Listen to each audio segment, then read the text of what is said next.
all the best ahead of the new year. Hi, Winnie, and for you? Thank you. Just to start with team news, really. First of all, is Thiago fit to return? How's Minamino as well? No and no. I would say Taki is probably closer. Taki is running outside. Thiago not yet. Means for him it might take a little bit longer. It's a hip issue, which we actually don't have an idea where it's coming from. So we have to be a little bit patient with that. On top of that, we have 3 new COVID cases in the team and a few more in the staff. So it's not so cool in the moment. But that's it. Are you able to tell us who's affected by COVID at the moment? I'm not because we still have to make the whole processes then get a proper PCR and all these kind of things. And but you will see day after tomorrow on the team sheet. It's pretty clear then who is affected or infected. So, are you getting anywhere near close to having to ask for the game to be postponed? Not yet. But we don't know. We don't have, we never had this kind of proper outbreak where 10, 15, 20 players had it. For us, it's more every day, another one. Stuff happens now more and more often. So I said before, it's a little bit, feels like a lottery in the morning when you stand there and you wait for the result.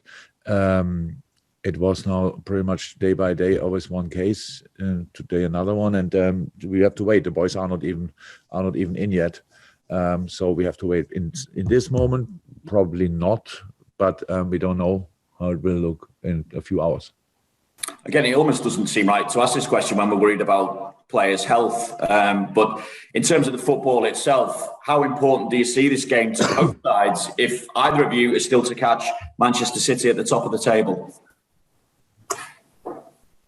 Yeah, look, the only chance to catch anybody who's ahead of you is to win your football games, and that's now not so easy. We play against Chelsea, have a pro football team, might have similar issues like we have. I'm not 100% in the frame what exactly the situation is at Chelsea, but that's probably the case.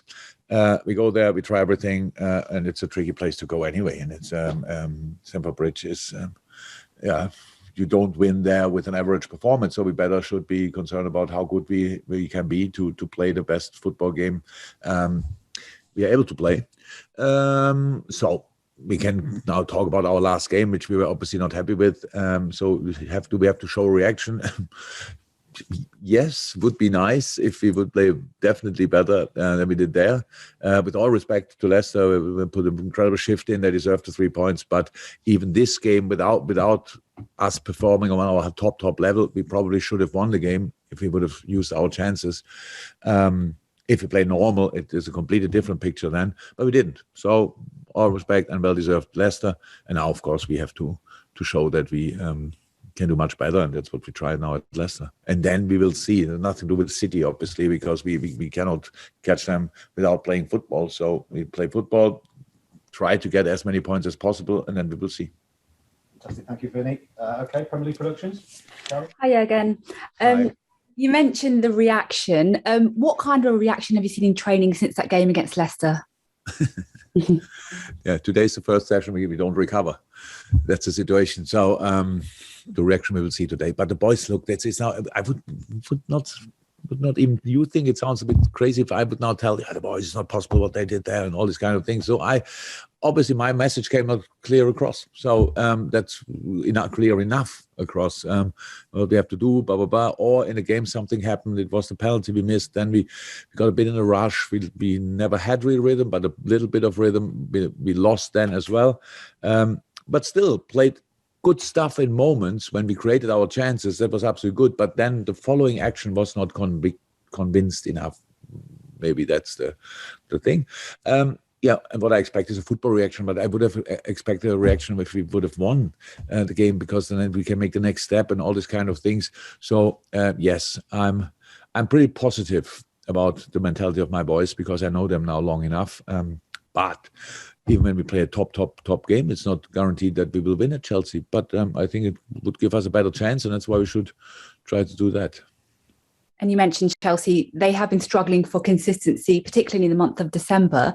I just wonder, how do you view their form of late compared to when you played them in late August?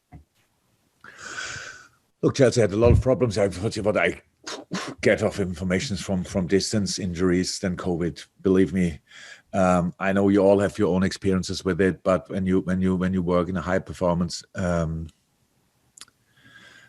surrounding, and we have to push the boys to different limits where we really try to make them fit for the right moment, stuff like this, and then you have constantly these kind of worries. It's not now like, I'm not sure how you'd call that, but it's not like honey licking or whatever. It's really tricky, and they had the problems. We have the problems. If we would have won against Leicester, I think it would have been a really, really good December. So we didn't, and all of a sudden, because of the consistency of City, it's a difficult moment from outside. For us, not that much, because we don't expect that there's always a possibility of losing a football game. That can happen, but that's now over, and now we just have to make sure that we are really on it again. And I expect a really strong Chelsea side, because with all the struggles they have, obviously injury-wise and COVID-wise, which I don't know exactly about, they still have obviously a proper football team. And Leicester gave us a good example. When it's really intense, you have some problems, all these kind of things. If you put a proper shift in, there's always a chance in football, and that's what we will try as well. Thank you. Just a reminder, we do have a Sunday section to this as well. Therefore, I'm going to try and whip through these, and then we'll take a couple in the daily section and then a couple from the Sundays. But in order, Juliet, followed by Carl Woodward, followed by Carl Markham. Juliet. Hey Jurgen, is that what it is? Just picking up what you were saying about, the reaction from outside and City's dominance. You lost a game. These things do happen. We're only halfway through a season. There's plenty of catch-up time, and also, you also have lost a game as well with COVID, one of your fixtures over Christmas as well. So it's not as bad as what it's being made out to be. The reaction has been. I don't know about the reaction, to be honest. I have no idea about the reaction, but I know how we felt. And I can tell you that the day after the game, I still felt the defeat. So that's not bad. It's not something you want to have, but it's something just shows us we don't want to get used to it. We are not used to it and all these kind of things. So that's how it is. So as a human being, as a person in the situation, you want to show a reaction. You want to together with your mates, together with your team mates, and that's exactly what we will try. The general situation when you have this kind of close fight, especially with an incredible consistent team as City, it looks like they are not even a little bit faced by COVID or don't know about injury, stuff like this. So just they're in a good moment, and then it's just how it is. But because you cannot win the league properly in the winter, it's unlikely. But what they have now is a kind of a gap. That's absolutely deserved for them. But now let's just give it a go and let's play on. It's how I said, at the end of the season, one team can become champion, and somebody has to be second and third and all these kind of things. So there's a decisive moment in April. There you have to be close enough to give it a proper go, and we will see where we are then. And until from now to then, oh my God, so many games to play, so many different competitions to play, and we now have to make sure we always have enough players ready to fight and to compete. Thank you for your time. Have a happy New Year. And for you. Thank you. Okay, we go to Carl Woodward from the BBC, then to Carl Markham, and then I think we'll go to the first embargo section. Carl. Hi, Jurgen. You mentioned the COVID cases and Thiago still being out. Curtis Jones is back on the bench after nearly 2 months. How good is it to have him as another option now? Not just for how good he is, but being fresh in a busy period. Is that a big advantage for you? Yeah. Fresh. Look, being out for a while, nothing keeps you fresher than the game in the right moment. And games in the right moment, because then you have a game, you have a proper intensity, then you have recovery and all these kind of things. So when you're out, then you're out for some reason. And it's better you are in. But yes, it's cool to have him back, especially with the Thiago situation, with the Naby situation from the third on, and all these kind of things. Very important for us. Really happy, and he looks good. Thank you, Carl. And then finally, in this section, Carl Markham, if I could have a couple of hands from the daily guys. I've got Paul in. That'll probably take two more for the daily section. Yes, Carl Markham. Hi, Jurgen. This is obviously the last game you'll have Mo, Sadio and Naby before they go to the African Nations Cup. I mean, it's difficult replacing all of them, but it must be almost impossible to think about how you replace the contribution that Salah has had. How much have you planned for that sort of this next coming month without certainly those two of those front three? What do you mean with planned? Well, I mean, in terms of how he has had such an influence, has scored so many goals, made so many assists. You've got to find a way of replacing that while he's away. And I wonder how much you've thought about who can do it and how the team might have to change. No, especially in our situation now, we know for a bit longer that the situation will be difficult, because it's not only that we lose three players, the players we have now not available for tomorrow, from a COVID point of view, will probably not be, I'm not 100% sure we will see that exactly, but some of them at least will not be available for the first Arsenal game for sure.